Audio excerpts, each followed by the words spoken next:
Hey everybody, it's Mike with a 1974 GMC. So yesterday I was doing some more work on the motorhome as I always am. There's Miss Iris; she likes the futon, and I changed the resistor. I had talked to the folks at Audio Vox on my cruise control unit. Kind of told him what I had going on, and he recommended that I change the 4.7k ohm resistor that I put in as a pull down to a 10k ohm. And I did run that by my cousin, who's the electronics genius, and he said, yeah, he could see why that might be causing what was going on. So I did that, and I was just playing around. Every once in a while I put a wrench on the valve covers and try to tighten them up a little bit because they are leaking oil occasionally. I'll smell oil, it drips down on the exhaust, and they're brand new gaskets, but old style engine, not with modern gasket surfaces and it's modern silicone gaskets. It's, I think, just something you got to deal with. But so yesterday I was playing around and trying to get my accelerator pedal to work better. It was moving pretty hard, and it was not opening the throttle all the way, and so I spent a couple hours dinking around with that, and I had that pretty well fixed up, and part of it was I don't know if you remember, but I bent this bracket to allow it to add this point for the cruise control. Get that out of the way, and and when I did that, I kind of changed the optimum angle on the throttle shaft. So I tweaked the bracket a little bit more to get me a better angle.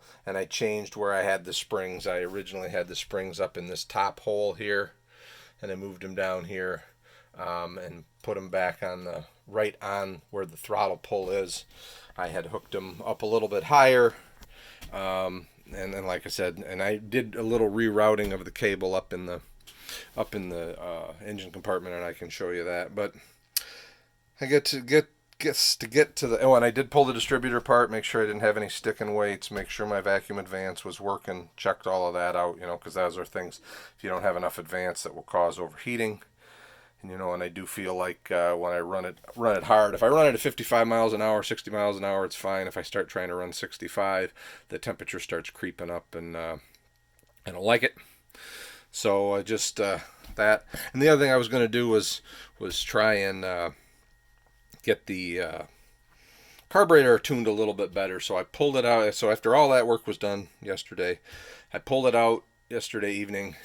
I was going to do some tuning on the carburetor, and as I leaned down here to tune on the carburetor, I noticed that there's gas dripping on the manifold right here from this nut, and this is something that I fixed very early on. When I first got the coach, it was leaking there. Previous owner had stripped that connection, and that what the nut that you see there is a Dorman kind of a repair deal for these Quadrajet carburetors, and it was leaking. It wasn't leaking a lot, but it was dripping down, and I have smelled gas occasionally, so I now know where that was coming from. And so I did what I think anybody would do. I put a wrench on it and tweaked it just a little bit tighter, and it started leaking worse. And so I backed it off, and I quick backed the thing back in the garage and shut it off, and kind of waited out here and kind of sopped up the gas and let it cool while I was out here to make sure that I wasn't going to cause a fire, because Lord knows I've done way too much work to burn this in my pole barn to the ground. So I kept an eye on it, worked out here for a little while, doing some other things, just making sure it wasn't going to take off. And so I'll walk out here and show you one of the things that I was working on.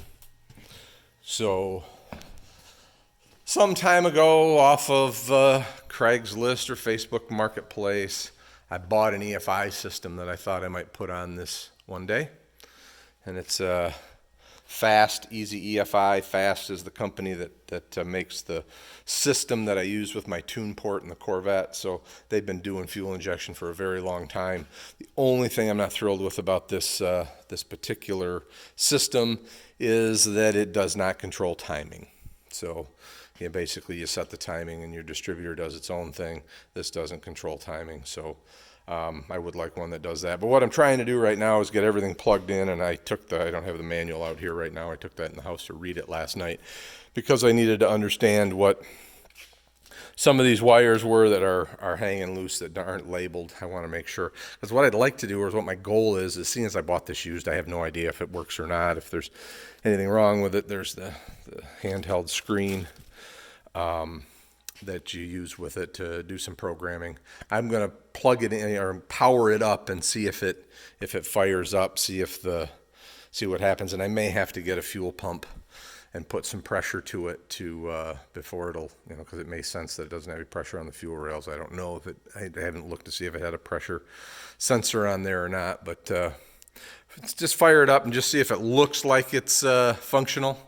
And if it does, then I'm going to buy a reservoir tank and pump, and a couple other items. I had already bought, after I bought it, I already bought the wideband O2, and this is a self-learn system, so I'm looking forward to playing with this. My next trip is about a month and a half away, so I've either got to get the carburetor fixed, which is going to be my primary goal today. I'm going to pull the carb off and see if what I'm worried about is that it's cracked, because oftentimes when you tighten something and it leaks worse, it's because the thing that you're tightening it into it has cracked, and you open that crack up when you tighten it more. So that's what I'm worried about, but I'm going to pull the carburetor off and see what I can do with it. The problem with it is that you almost have to put it back on in order to find out if you've fixed it or not. It's hard to pressurize it with air or anything else out here on the bench to see if it's going to leak or not. And I don't have a fuel filter in there because I said I never wanted to.